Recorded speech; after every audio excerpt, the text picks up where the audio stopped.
Hello? Hello? Can you hear me?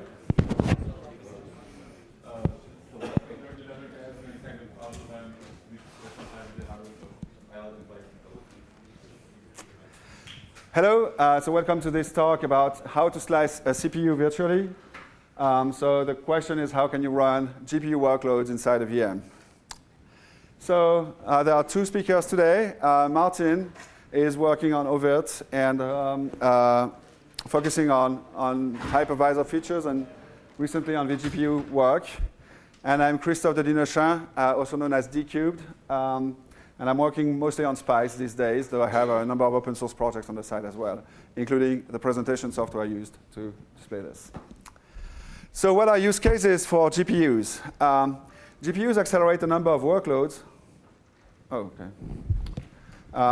Like, for instance, if you want to be playing video games, or if you want to do design and modeling software, like Blender here, or if you want to play video games, that's an important workload too. Data visualization, so this is an example which I call the Nobel Prize winning talk. Some guy discovered a feature that some other guys later got a Nobel Prize for, and if he had been using Tau and visualized the data in real time beforehand, he would have known that he had found that. So that's 1 billion data points presented in real time. Of course, playing video games is important too, in case you did not know this. But there are also ways to accelerate computations in parallel. And for instance, Ulrich yesterday talked about how to use GPUs for that. This has applications in machine learning and artificial intelligence. Like here we have a case where NVIDIA is basically driving virtual cars through all the streets in America in 5 hours in a big data center to learn how to drive. Human genome applications, high quality offline 3D rendering. So this is an example where you can see that a car is being re-rendered after moving it. So first display with a GPU low quality, and then re-rendering with high quality rendering. Now yesterday, Ulrich, who was talking just before us, asked whether I knew how to waste 120,000 threads. And the truth is, thanks to a guy named Inigo Quiles, who I think works for Pixar, now I know, and I'm going to show you. So Red Hat tip to ShaderToy. Go to shadertoy.com if you want to know how to do that. So this is an example that was basically the first time I tried to do one of these things. So this is a real-time ray-traced code, ray-traced rendering of a clock. So basically, if you watch carefully, you'll see that the green thing here is the second hand, and then you have the time it is. And I can basically move back and forth like this. So it's all rendered in real time, and you can see there are a fair number of objects there. So all done in the GPU on a laptop. Another way to show time.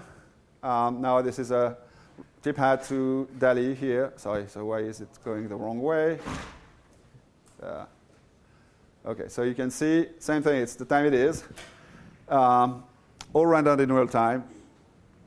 Another example, a character from Pixar. So the guy worked for Pixar and was trying to see how to accelerate texture rendering.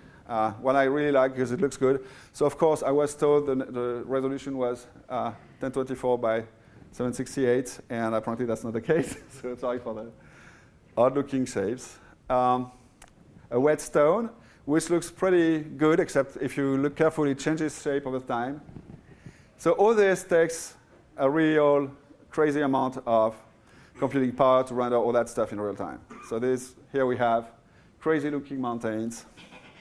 OK, so how do GPUs actually accelerate graphics? So basically, you use APIs that are taking graphic input data, so commands basically sent from the application, and turning that into some proprietary format that is sent to the GPU driver. And there is a talk right after this one about how to reverse engineer NVIDIA drivers. And then this passes through the hardware, so through the chipsets, goes to the graphic card, and the graphic card converts that to a signal that, when you're lucky and you have the right adapters, ends up on some screen. Now, compute acceleration works mostly the same with different APIs. So for graphics, it's either OpenCL or more recently Vulkan or direct 3D on gaming platforms.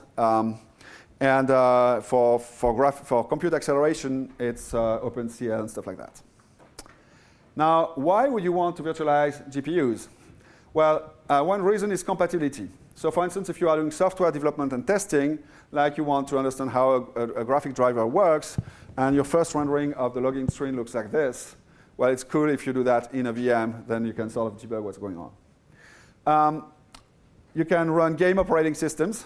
So these are some fine-looking games that, this is a video of actual rendering of the game. You can see that it looks pretty good now. Flexibility, like streaming out content from a data center to thin clients, like playing your games from a data center into your phone. And of course, if you want to deploy 3D applications, you want to be able to do that in a scalable way. So that's where Red Hat's offering plays a nice role.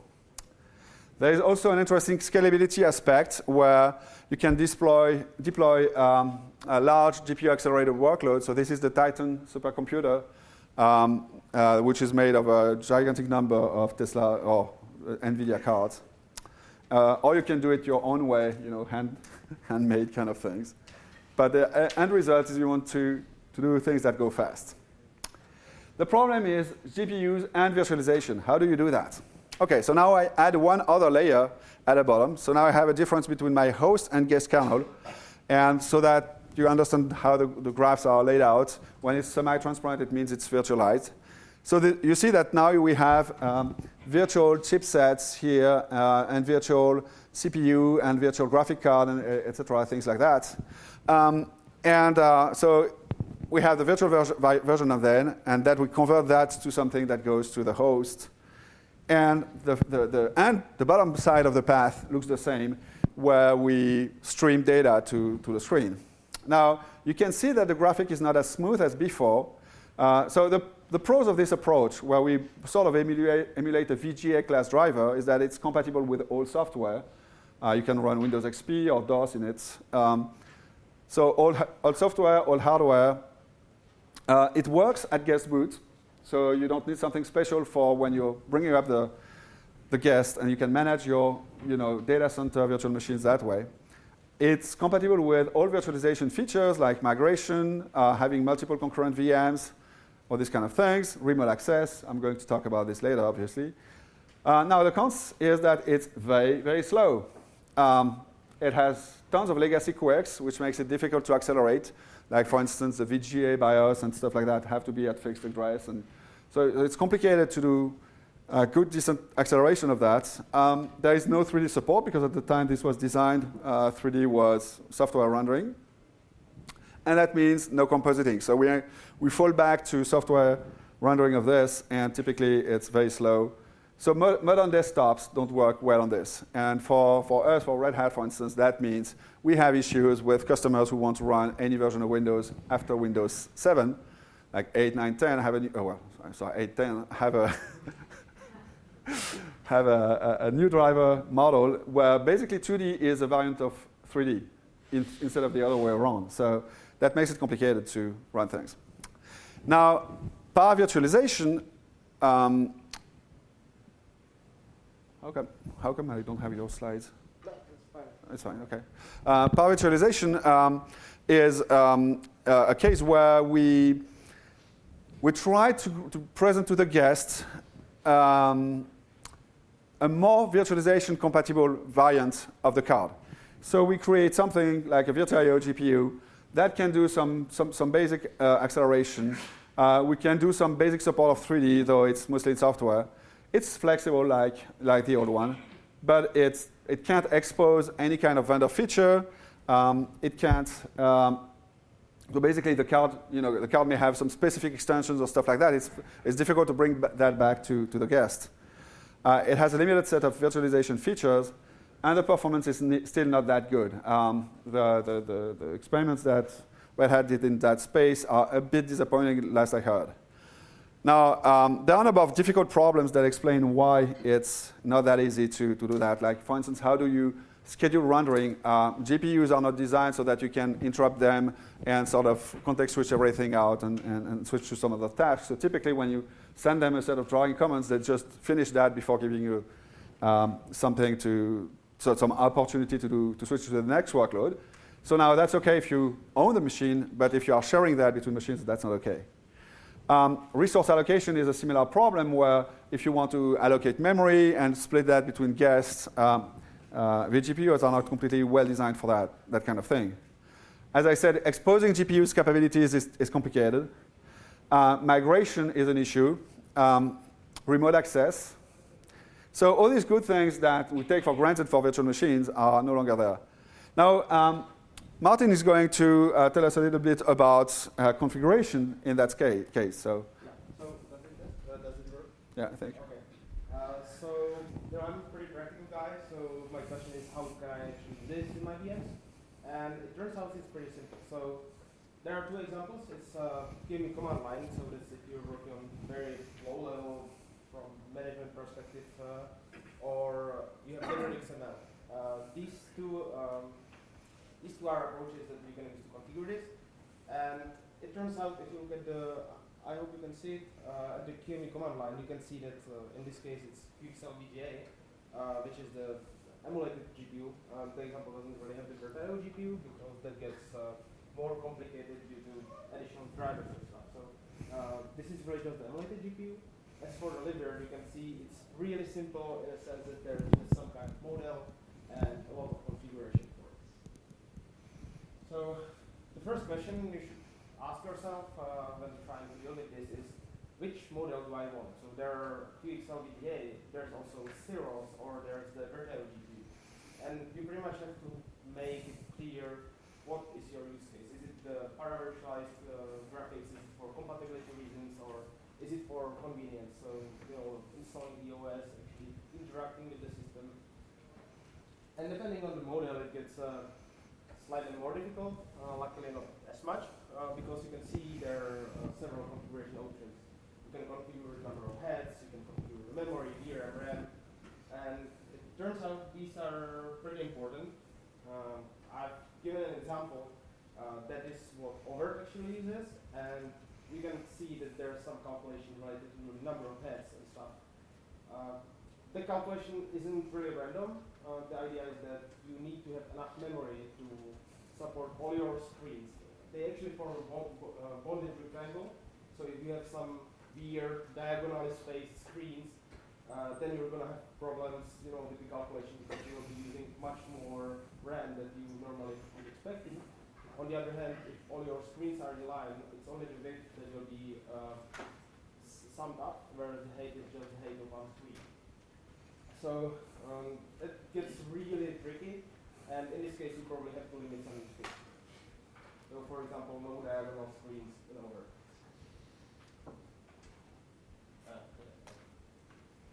So, from the perspective of management layer, this is pretty easy. They're not doing any kind of extensive system setup. There are no insane penalties, at least as far as we know. So the thing is, it can be present most of the time. First thing is convenience. When you're using QXL, you get the installation screen, you get the boot screen, you get the boot selection. Everything pretty much works. Moving on, migration also works. This is speaking of live migration, where you might actually lose the connection to the graphics console in some cases, but for example, in case of Spice, it may even persist the migration. One thing to keep in mind is that you probably don't want to have the Spice connection on the same network as your management application or as your migration network. That is something to keep in mind. There's a lot of bandwidth going on when you are trying to push graphics through the network. So what you really try to do in this case is figure out if this can be moved to separate network so it doesn't congest the one link that management layer uses, VM data uses. And this is something to keep in mind in the future, and that is if you're using QXL, it's actually going to steal the VGA region of the GPU. So in case of device pass-through, we will see some really interesting quirks that may be happening. So this is a cool thing to keep in mind. QXL equals VGA. As you have seen on the configuration slide, there's some memory overhead, and now this overhead is really beyond what the guest uses. So if your guest uses 2 gigs of RAM, it in reality actually uses more than 2 gigs of RAM because the device itself steals some of that RAM. And we actually omit it in some cases. One is pretty obvious, and that's if user simply requests that VM should be headless. Or there's an even more specific use case, and that is if the VM is high performance. Because we have decided not to go with the penalty of even small overhead might not really be good for high performance use cases. So that's when it is omitted. Now it's Christophe's time again. So if you are switching to VMs, you may ask, okay, but I want my VM to be fast. I don't want this to be dog slow like I explained before. And so now the easiest way to do that is basically to poke a hole through the MMIO space and make sure that your guest driver sees the card directly. So that's illustrated here, and now vendor-specific commands can go directly to the card, and you're running the vendor driver, the vendor guest driver, or the vendor driver in the guest, sorry. So what you get out of this is performance. It's compatible with new software, and because it uses the vendor driver, so it has the latest features, latest APIs. It also exposes all the graphics features of the card. Of course, the problem is that booting from this is not completely easy because now you don't have an obvious VGA console to connect to remotely. It's an inflexible setup. The card has to be there. You have to be connected to the card.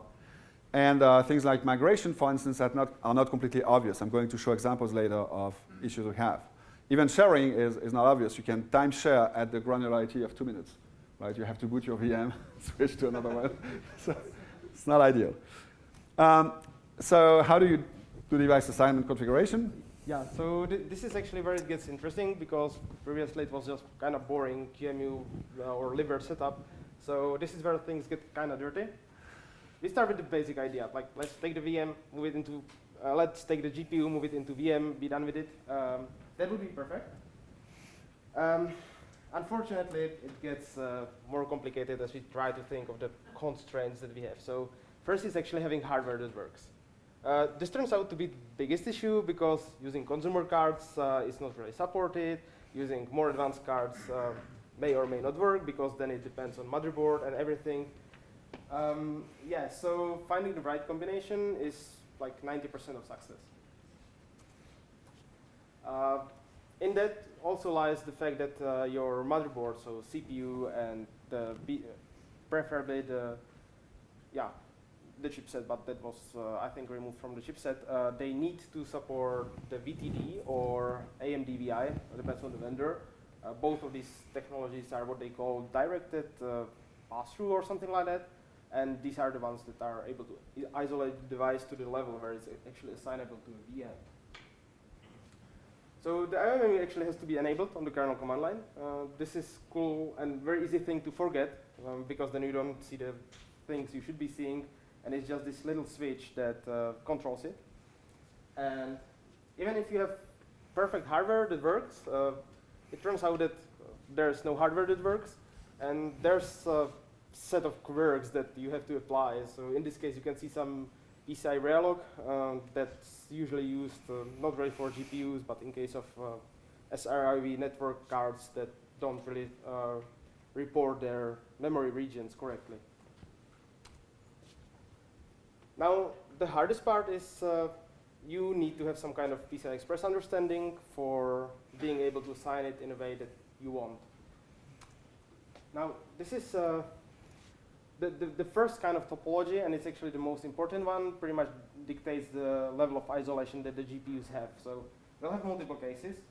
First case is if device 0 in this case is your GPU, and it's in IOMMU group by itself, it means it's probably connected right to the PCI Express root port on your CPU, and it's isolated, and you can assign it as just one single GPU. Now, on the other hand, you might have bridge in the path to the GPU, or GPUs in this case. And depending on whether that bridge itself supports so-called PCI Express ACS, that's access control services, pretty much technology for isolating the devices behind the bridge.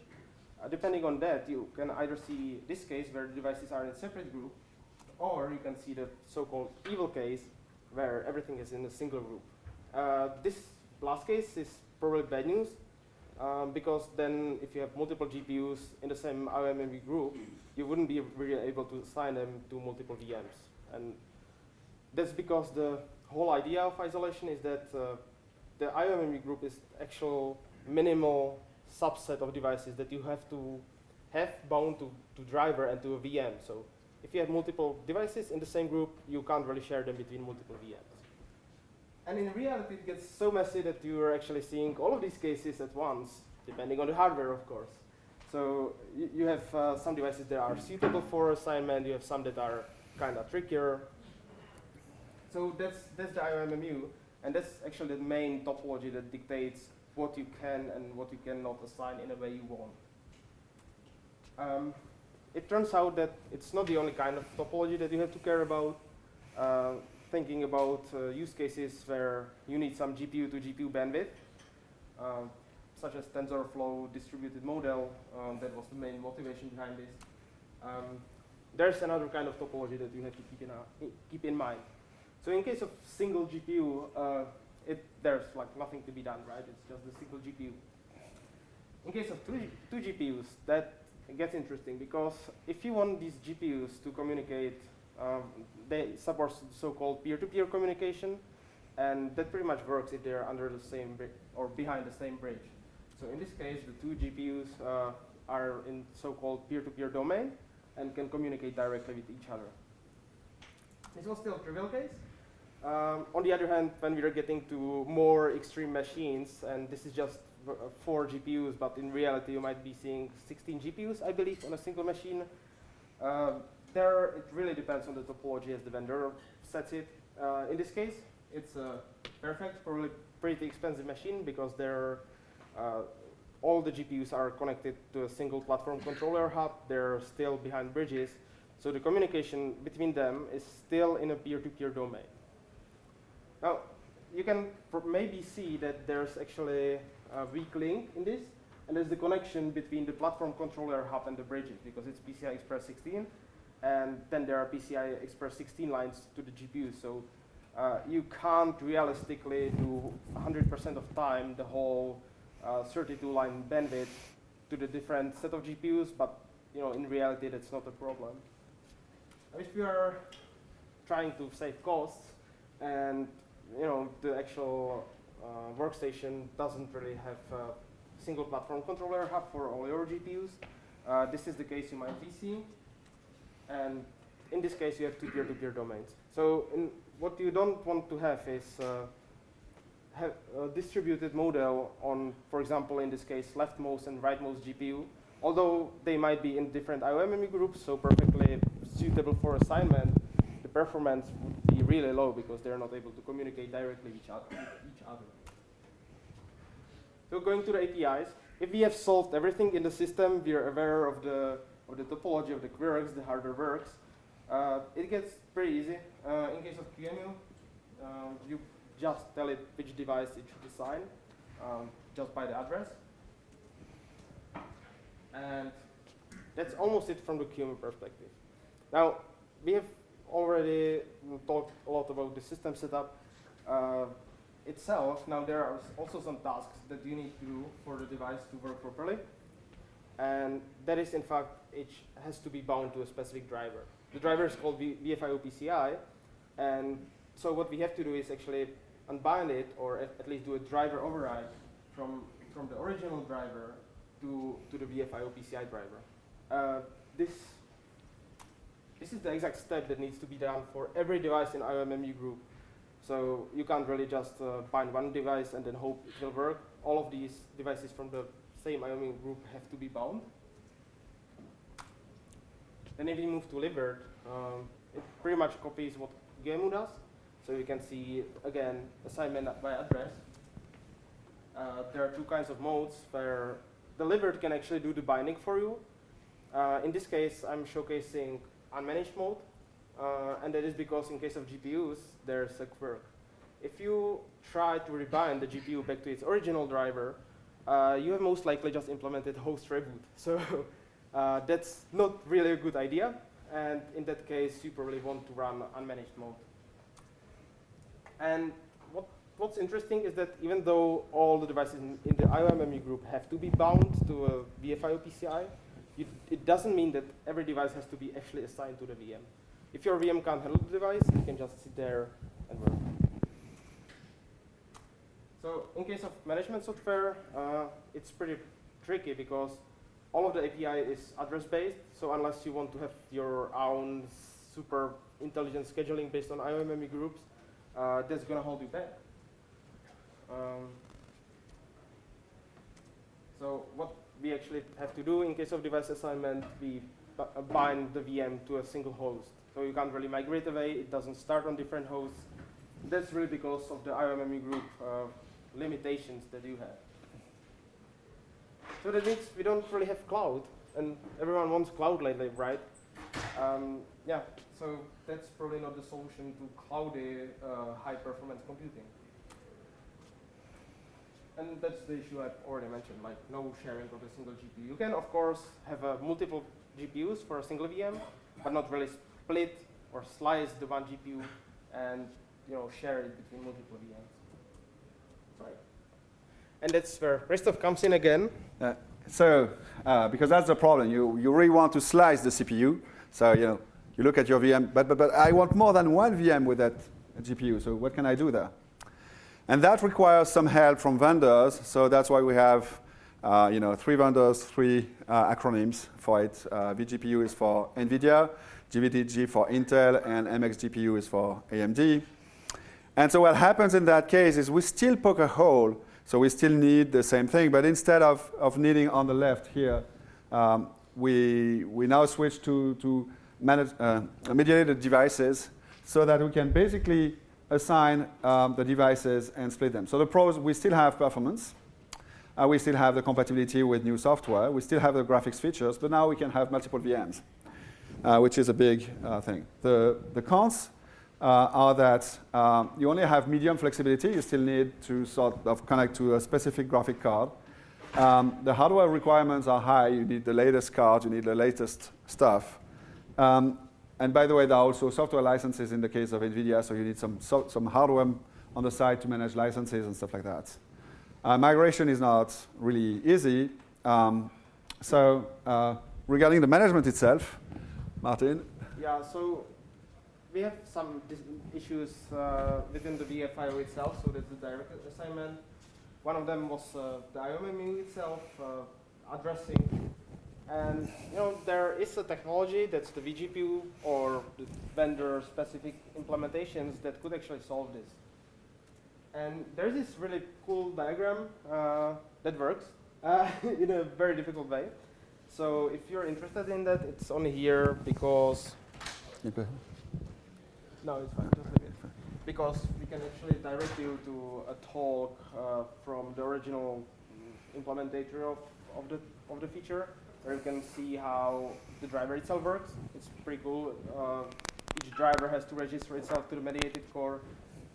Actually, the main reason this whole thing does exist is that proprietary vendor drivers can utilize some kind of kernel callbacks. So this whole machinery exists, so just you can have proprietary drivers. That's pretty bad, but that's how it is. So in the end, what's important to us is how the device is presented in the system. And luckily, it's pretty handily exposed via sysfs interface. There's an example from NVIDIA Tesla M60, so it has some kind of mdev types. And each mdev type exposes some information. So there's description, which is a pain point, because description isn't really defined, it's not really structured. It can contain pretty much arbitrary string. And luckily, it contains what you usually need, so resolution, frame rate, the memory of the vGPU, but it's not really structured, so that's not extremely helpful for management layers and above. Then there are like very simple points like the number of available instances that you can spawn, the allocated instances that you have spawned, and there's a creation endpoint that if you actually need to instantiate one of the GPUs, that you actually write to it. More important than what wasn't seen in the sysfs is what isn't really exposed, and that is because there are some vendor driver limitations, at least as far as I have encountered. That leads to things you can see where you actually have to check for vendor. Bonus points if you know the vendor name. You probably shouldn't say that now. The question is, does it support homogeneous or heterogeneous types? So can you actually really slice the GPU, use one large instance type, multiple small instance types?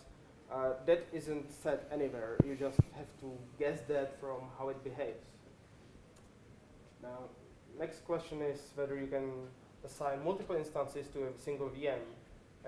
To me, it seemed obvious that you should be able to do that, and it turns out that this check actually makes sure it doesn't do that because the driver crashes, or at least crashed. Now, Christophe mentioned licensing. That's the most difficult part to get through, because even as developers, we might be seeing development builds without a built-in licensing, and then you're trying to guess how people actually use it, then with the licensing applied. And the scariest part of it is that there might be some information that we don't know yet, and that will just break some setups in the future. So when it comes to the mdev handling, so it's pretty simple. You need two operations. You need to instantiate the mdev and then destroy it. So to instantiate it, you have seen the create endpoint, and what you just do is echo UUID to it, and then the mdev is spawned with the given UUID. That's pretty much everything you need.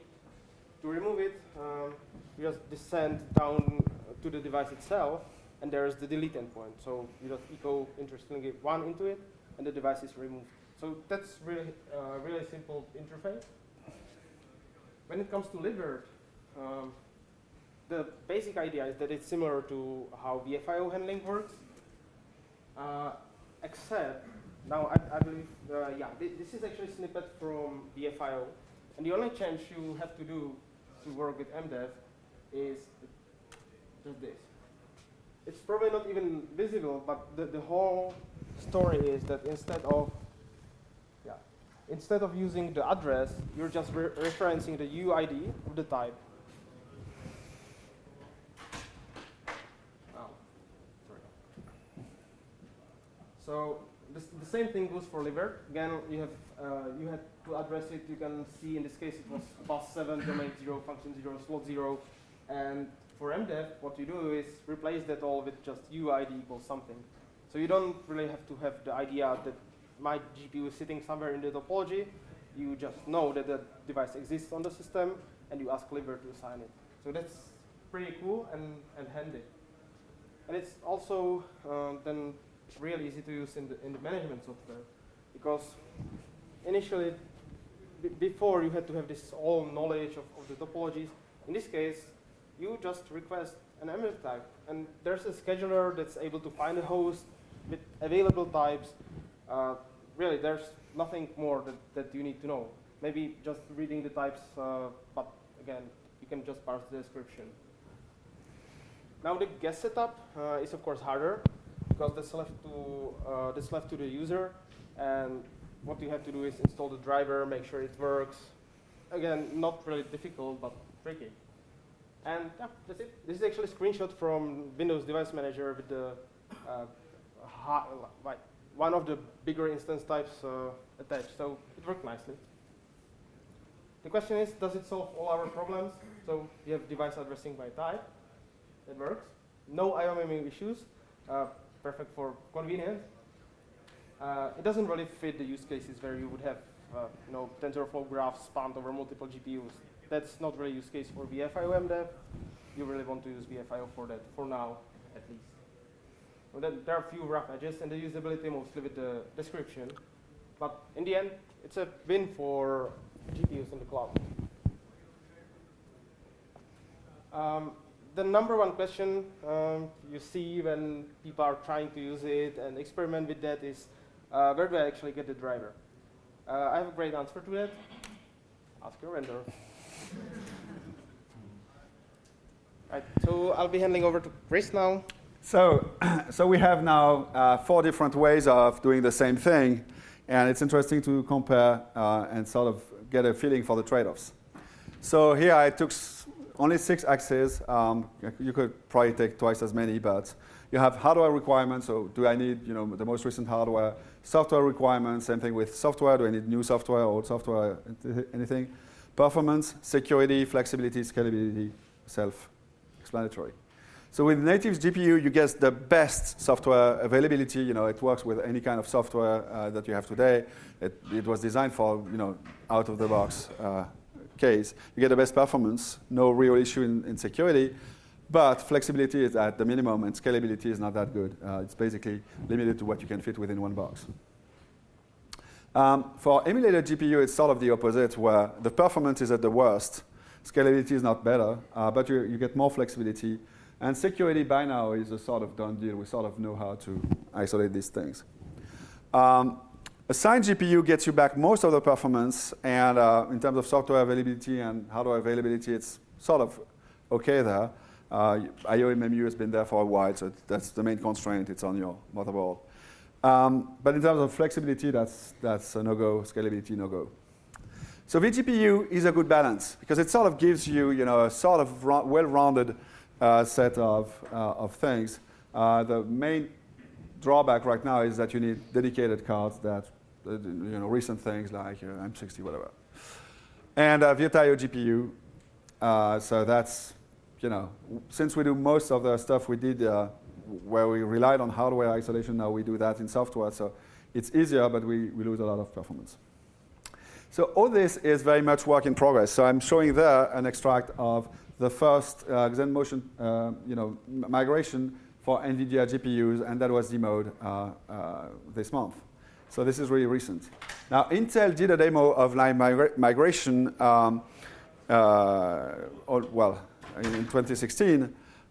So it looks very impressive. You can see that the workload is shifting back and forth between the 2 machines, and fairly easily. But what this shows also is that the screen output moves from one machine to the next. So that means if you want to migrate your VM, you have to run across your data center just to see where, try to figure out which screen is it going to. So you can't automate that too well or anything. So it's still limited in what you get. Which brings me to, that brings me to remote viewing. I'm going to talk about that in 5 minutes. But another thing that shows that it's still work in progress is that no 2 vendors have the same sort of way of approaching things. And so it's still a very complicated metrics to understand, both for management, but also purchase decision, which card should I buy, these kind of things. So bottom line of this, as Facebook would say it, it's complicated, right? So remote access. Red Hat has this project called Spice that lets you connect to machines, including for management. So why would you do that? Well, because mostly some of us don't have a data center in our backyard. And so we actually have to connect to them remotely. And so now I have this server, and I need to connect to it through various devices. So this is the case for any kind of cloud. So for cloud gaming, it's also because most devices now have hardware-accelerated H.264 decoding, for instance. And H.264 was specifically designed to be asymmetric, where encoding is hard, but decoding is easy. And so you can do that relatively low power on most devices today.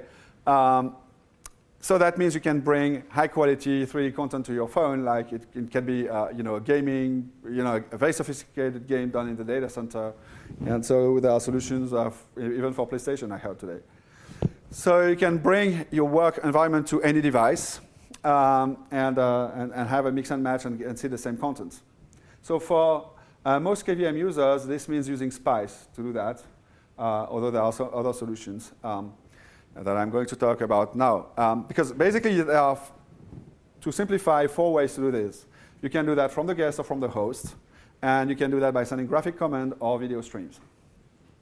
So from the guest, you can, for instance, use the guest-provided solutions like VNC Server or Microsoft Remote Desktop or Apple Screen Sharing, et cetera, et cetera. From the host, that's the approach in the traditional SPICE server, where you have something host-side that will talk to some special accelerated QXR drivers. And there is, as I mentioned, with Virtual 3D support is coming, but right now it's mostly 2D. That's also the case for when you use VNC in QEMU instead of SPICE. Video streaming, so you can do that in the guest, and there's an ongoing project in SPICE to have what we call a SPICE streaming agent. So that runs in a guest, and it uses the hardware acceleration as seen from the guest, so that assumes pass-through GPU or assigned GPU or vGPU, and then you use the hardware acceleration of that, both for rendering and for sending the stream data. One of the issues we run into with this is that right now NVIDIA only allows us to encode as an H.264, and that has patents, and that is complicated. So VP9 is high on my list of things to figure out how to do. And another issue I mentioned earlier is separate boot screen. So there are competing solutions like TGX, et cetera, or HP, RJS, and they all have the same issue of how do you manage the machine. You can basically use the workload once it's booted, but you still need SPICE at least to manage the machine. And doing that back from a host with the hardware accelerated solution is it's a nicer solution because basically it means you have one single connection and you don't need network access to the guest or a way to poke a hole for your streaming data through the VM. And it's possible to do things like encode VP8, VP9 because Intel, for instance, lets us do that easily. So what does it look like? Now you have orange arrows, which are network graphic streams. And so the older network graphics, and that could be as old as X11 or stuff like that, and that passes through like this. And so that's widely available. It's user transparent because you don't need to know whether it's a VM or not. You don't care. But the count is it's post-boot only. You can't boot the X server before the machine boots, unfortunately. And it requires access to the guest network, which is a big no-no for security in many contexts. So that's why the SPICE server is organized like this, where we have something host-side, and now we transfer that to the SPICE protocol. That's the VirtIO and QXR drivers that we were talking about. And now we sort of pass commands on the network using the SPICE protocol. Now, when you go to streaming, you have to sort of completely change that, at least in the case of NVIDIA, because now you need to go to the guest side to do stuff, but you still need to pass the data to the host side to be able to connect to it, because, again, you don't have network access to the guest. So that leads to this sort of complicated thing where data jumps around in different formats along the way, and so it's probably fair to say that 99% of our team hates it. So that's why we'd like to switch to a model like this, where we do things, host side. That means we need to be able to get data from the host, and that means things like DMA buff, et cetera, so that we can basically get access to the data without having to copy it around and pass it through the streaming channel that we had. So that's it for us. I hope there is still a little bit of time for questions, even if we started late. So go ahead and ask. And in the meantime, since Ulrich joined us late, so I referred to your question, and I showed. So now we are going to have a way to check time. OK, there. Where is it? There. Go ahead, ask questions. I'm busy.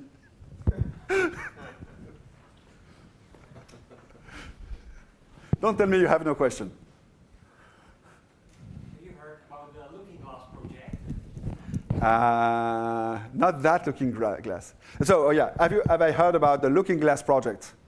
The name rings a bell, though I'm probably not thinking about the same Looking Glass project you're talking about. I can tell you something about it after your presentation. OK.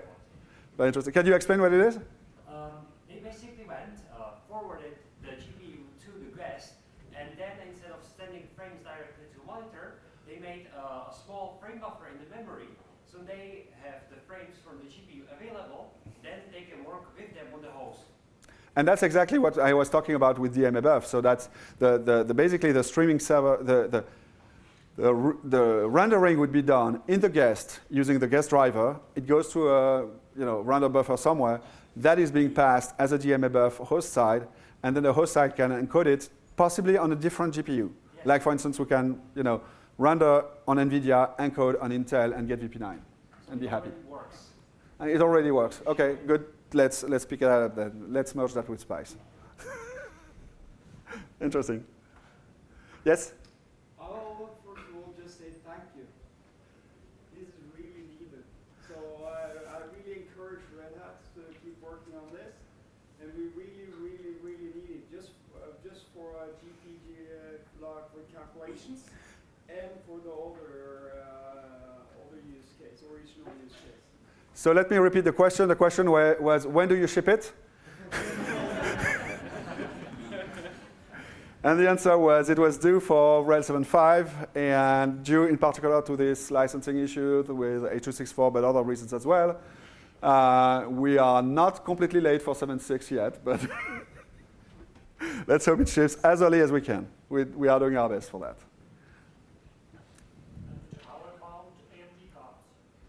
What about AMD cards?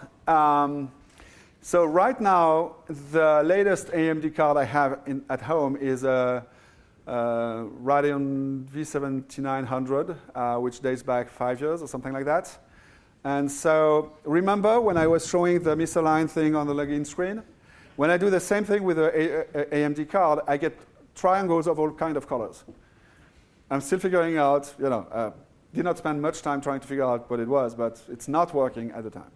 Yeah, actually, when it comes to the vGPU technology, AMD has decided, at least for some of their FirePro cards, to go with srLV instead of this mediated framework.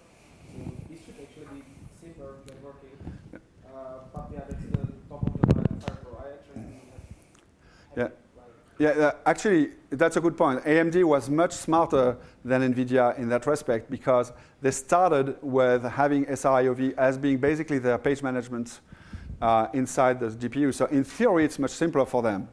So once it works, it's likely that it's going to work better because it was really designed in the hardware practically from start. Whereas for NVIDIA, it's something that is different. It's a sort of like an afterthought, as I understand it. Well, sorry, from... Well, you mentioned that binding the GPU back on the host leads to system reboot, the host reboot. Why? So I mentioned that binding the GPU to the host leads to system reboots. No, I don't think I mentioned that. Oh, okay. Yeah, so why is that? This is again related to the drivers.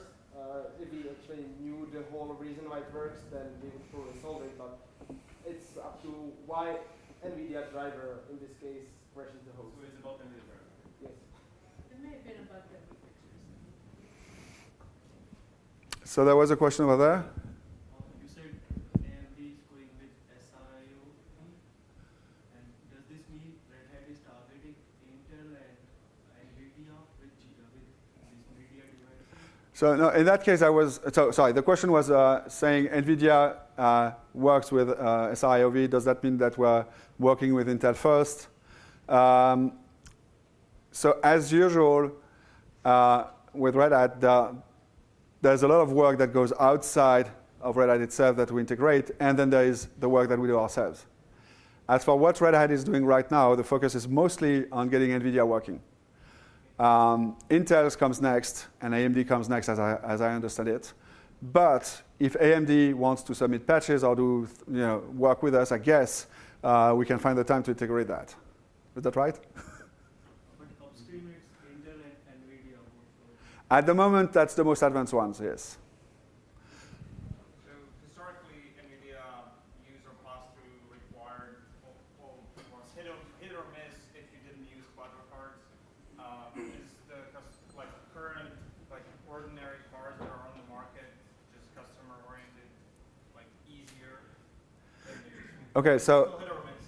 So the question was, NVIDIA requires you to use Quadro cards for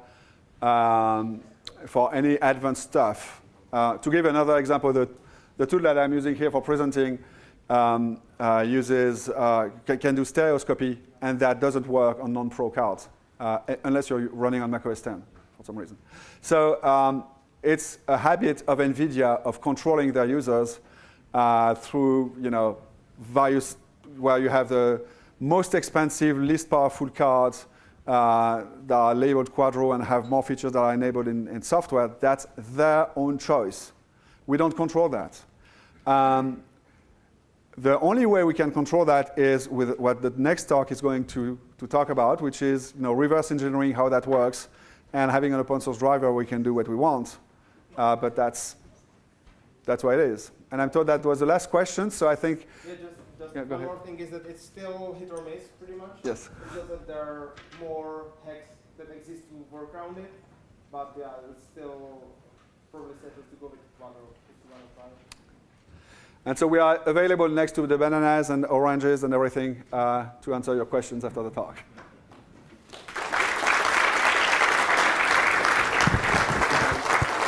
Oh, just one last thing while I have the mic. Shameless plug here.